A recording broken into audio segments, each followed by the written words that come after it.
Hello everyone. तो आज हम लोग देखने वाले हैं चुंबकीय द्विध्रुव के कारण चुंबकीय क्षेत्र में स्थितिज ऊर्जा।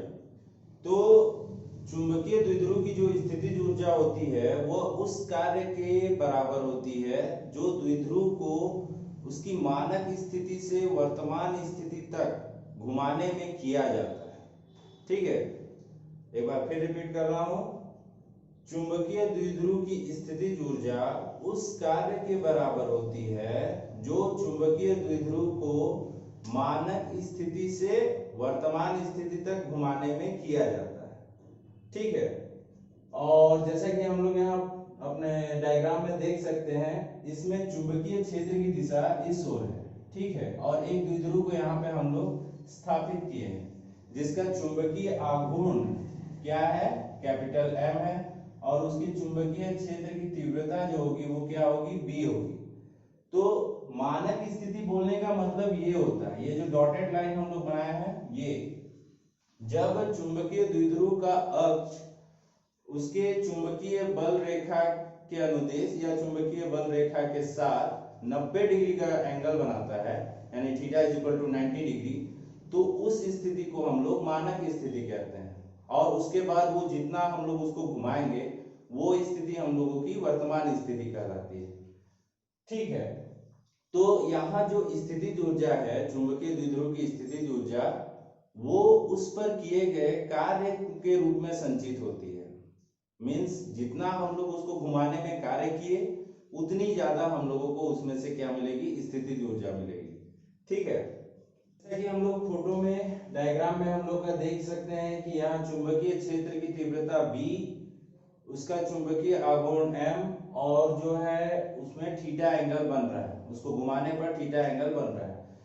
उसको घुमाने के लिए, चुंबकीय द्विध्रुव को घुमाने के लिए हम लोगों को प्रत्यानयन बल युग्म आघूर्ण की आवश्यकता होती है। तो प्रत्यानयन बल युग्म क्या होता है कि जैसे अगर कोई भी द्विध्रुव है तो द्विध्रुव के दोनों ध्रुवों पर जब दो समान बल, मतलब परिमाण में समान परंतु दिशा में विपरीत दो बल जब उसके दोनों ध्रुवों पर आरोपित किए जाएंगे या आरोपित हो, तो वो जो चुंबकीय द्विध्रुव होगा वो घूमने लगेगा। हम लोग देख सकते हैं नॉर्मल सा, अगर मान के चलिए मार्कर है, ठीक है, अगर हम लोग इसके दोनों सिरों पर देखिए, एक की दिशा इस तरफ है और एक की दिशा इस तरफ है। ठीक है, अगर इसके दोनों सिरों पर अगर हम लोग बल आरोपित करें तो ये क्या होगा, घूमने लगेगा। ठीक है, सेम वैसा ही यहाँ पे भी होता है।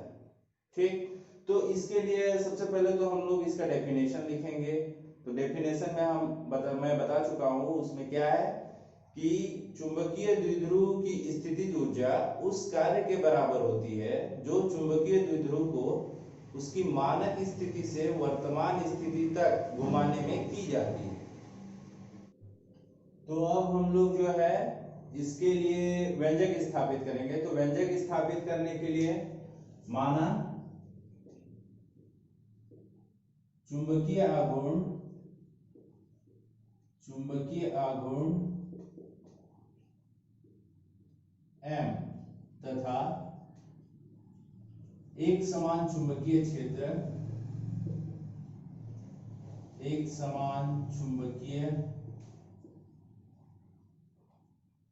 क्षेत्र B के बीच किसी क्षण थीटा कोण बनता है, थीटा कोण बनता हो तो घुमाने हेतु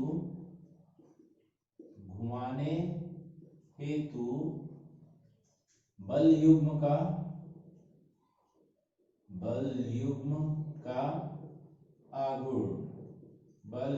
आघूर्ण, इसको टाउ से रिप्रेजेंट करते हैं। तो टाउ इज इक्वल टू क्या हो जाएगा, एम बी साइन थीटा।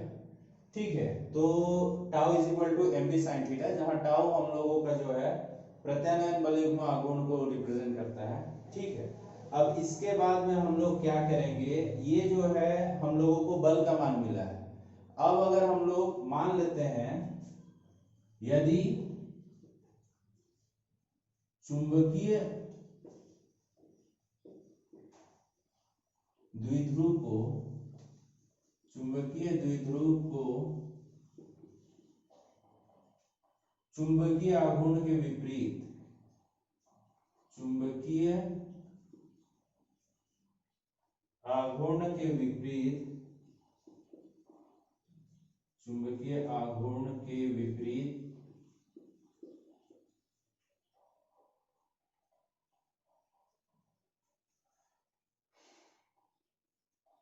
घुमाने पर किया गया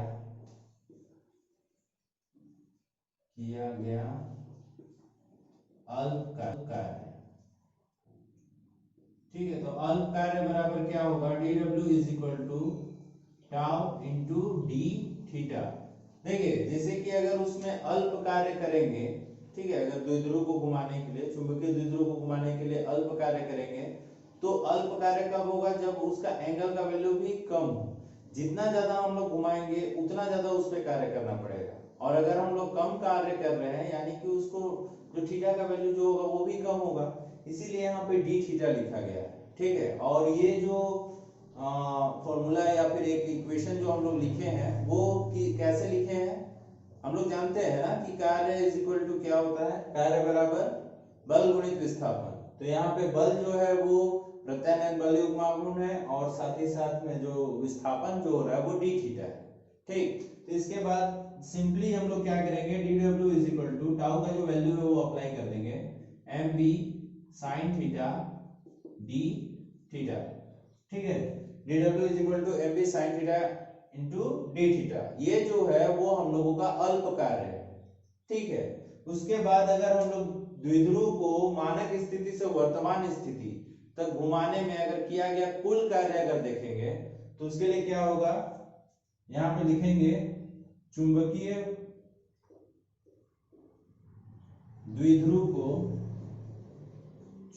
द्विध्रुव को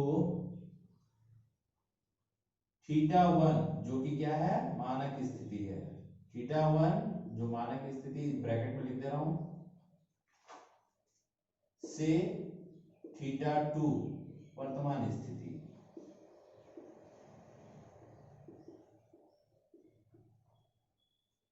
तक घुमाने में किया गया कुल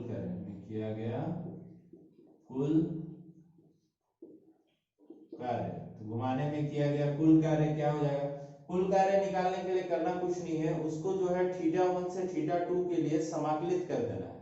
अगर हम लोग थीटा 1 से थीटा 2 तक जो अल्प कार्य निकाले हैं उसको थीटा 1 से थीटा 2 अगर समाकलित कर देते हैं, तो उससे हम लोगों को थीटा 1 से थीटा 2 का कुल कार्य मिल जाएगा। ठीक है, तो कुल कार्य के लिए इसका क्या कर देंगे, समाकलन कर देंगे। तो dw इज इक्वल टू क्या हो जाएगा, समाकलन कहां से कहां करना है, थीटा 1 से थीटा 2, जहां से जहां तक करना है वो अपर लिमिट और लोअर लिमिट में आता है, तो नीचे वाला लोअर लिमिट और ऊपर वाला अपर लिमिट, सीधे सीधे वैल्यू अप्लाई कर देंगे, mb sin theta d theta. ठीक है, अब उसके बाद में यहाँ जो है समाकलन का रूल कुछ आएगा, वो मैं यहाँ साइड में बता दे रहा हूँ। जैसे मान के चलिए अगर कोई भी चर राशि नहीं है, कोई भी वेरिएबल नहीं है, और उसको किसी के सापेक्ष में, जैसे यहाँ मैं x के सापेक्ष में इसको समाकलन कर रहा हूँ, तो जिसके सापेक्ष में हम लोग समाकलन कर रहे होते हैं वही वैल्यू यहाँ पे आ जाता है। अगर हम लोग यहाँ x के सापेक्ष समाकलन कर रहे हैं तो x आ जाएगा, अगर यहाँ y होता तो यहाँ पे भी y आ जाता। ठीक है, उसके बाद एक रूल होता है या कह सकते हैं फॉर्मूला, तो फॉर्मूला है sin theta two D theta, यानी कि sin थीटा का जब थीटा के रिस्पेक्ट में समाकलन करेंगे तो वहां पे हम लोग को माइनस cos थीटा मिलता है। ठीक है, तो ये दोनों रूल अभी यहाँ पे आएगा। जैसे कि यहाँ कुछ नहीं है तो 1 है, ठीक है, तो 1 का अगर w के रिस्पेक्ट में अगर हम लोग समाकलन कर रहे हैं तो क्या मिलेगा, w मिल जाएगा। उसके बाद में यहाँ जो है देखिए mb जो है वो थीटा से रिलेटेड नहीं है, ठीक है, इसमें थीटा नहीं है, तो ये एज अ कांस्टेंट बाहर आ जाएगा, तो mb बाहर आ जाएगा। यहाँ थीटा 1 से theta 2 sin theta d theta. ठीक है, उसके बाद में सिंपल सा इसको समाकलन कर देना है। तो अभी जैसे sin थीटा का हम लोग क्या देखें, माइनस cos थीटा, ठीक, तो यहाँ पे आ जाएगा माइनस cos थीटा θ1 से θ2। ठीक है, तो जो लिमिट था वो लिमिट अभी भी लगाया हुआ रहेगा। उसके बाद में करना कुछ नहीं है, इसमें जो है सिंपल सा लिमिट को जो है अप्लाई कर देना है। तो अप्लाई करने के लिए क्या होता है, जैसे सबसे पहले अपर लिमिट को इसमें थीटा की जगह में रिप्लेस कर देंगे और उसके बाद में इस थीटा को θ1 से रिप्लेस कर देंगे, upper limit minus lower limit. ठीक है, तो यहाँ पे W is equal to mb, अच्छा ये जो माइनस साइन है इसको बाहर ले आ रहा हूँ, यहाँ पे है minus mb cos θ2 minus cos θ1। ठीक है,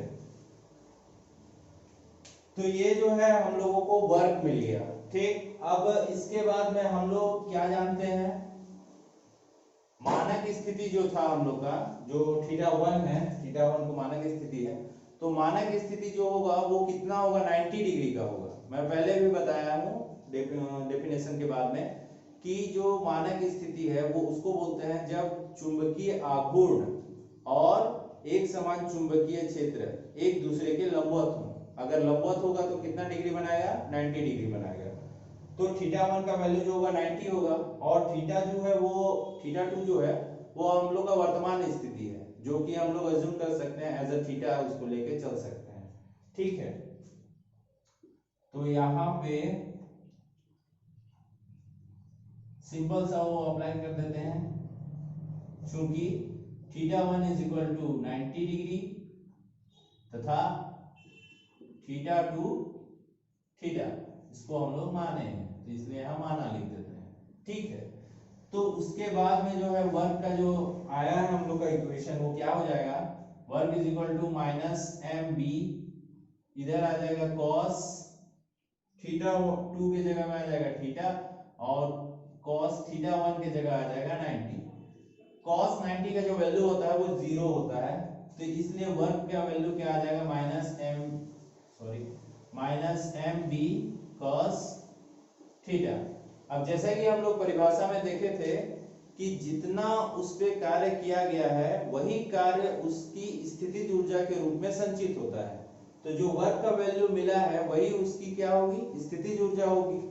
तो यहाँ पे सीधे से लिखेंगे, चूंकि परिभाषा से, या चूंकि ना लिखते हुए सीधे परिभाषा से U is equal to minus mb cos theta. ठीक है, तो U जो है यहाँ पे स्थितिज ऊर्जा को रिप्रेजेंट करता है। अब उसके बाद में यहाँ टोटल 3 स्थितियां हो सकती हैं। 3 स्थितियों में हम लोगों को स्थितिज ऊर्जा का मान जो होगा वो अलग अलग मिलेगा।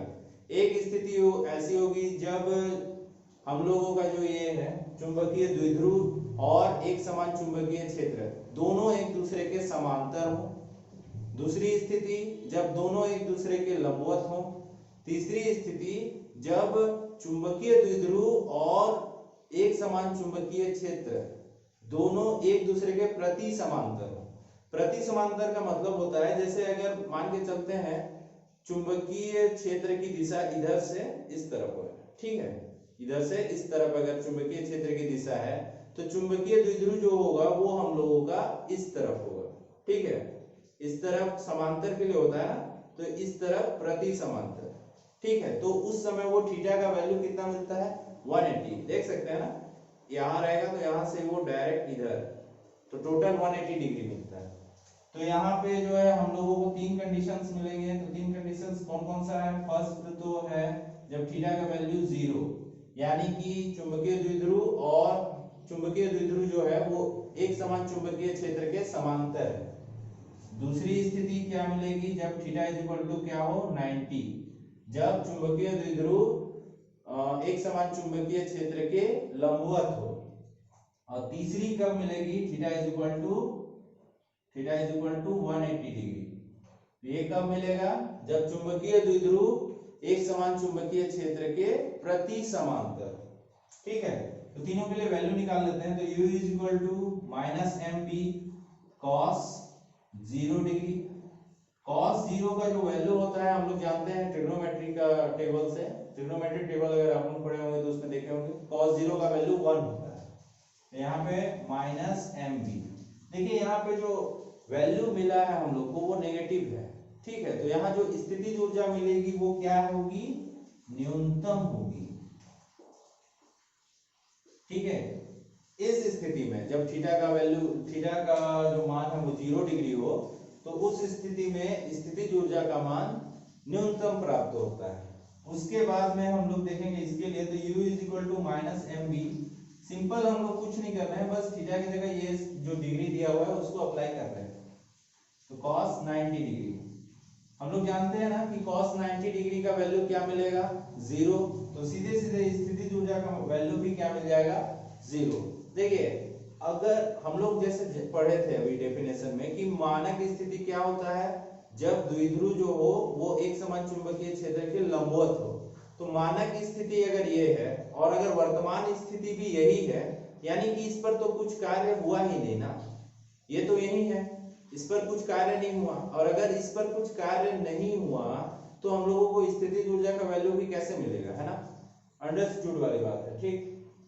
उसके बाद में देखते हैं इसके लिए, तो u is equal to minus M B cos 180 degree, ठीक है। तो cos 180 का जो वैल्यू होता है वो -1 होता है, ठीक है। ट्रिग्नोमेट्री टेबल में आप देख सकते हैं। तो यहाँ माइनस एम बी इंटू -1, अब ये माइनस माइनस क्या हो जाएगा, प्लस। तो ये u is equal to M B. यहाँ पे जो है आप देख सकते हैं ये वैल्यू जो है वो पॉजिटिव है, यानी स्थितिज ऊर्जा का मान यहाँ पे क्या मिलेगा, अधिकतम प्राप्त होगा, ठीक है। तो सबसे पहले तो हम लोग डेफिनेशन देखें, डेफिनेशन देखने के बाद थोड़ा सा डायग्राम को बताया, कुछ कुछ बेसिक बातों को बताया, उसके बाद में पूरा डेरिवेशन को एक्सप्लेन किया हूँ, ठीक है। आई होप आप लोगों को समझ में आया होगा। और अगर आपको आगे भी अगर मेरा वीडियो देखना है, ऐसे वीडियो सब जिसमें हम लोग किसी भी एक टॉपिक को लेंगे और उसको अच्छे से एक्सप्लेन करेंगे, उसके जितना भी उसमें बेसिक बात होंगे सबको एक्सप्लेन करेंगे, ठीक है। तो अगर आपको आगे भी ऐसा वीडियो सब देखना है तो प्लीज सब्सक्राइब कीजिए, ठीक है।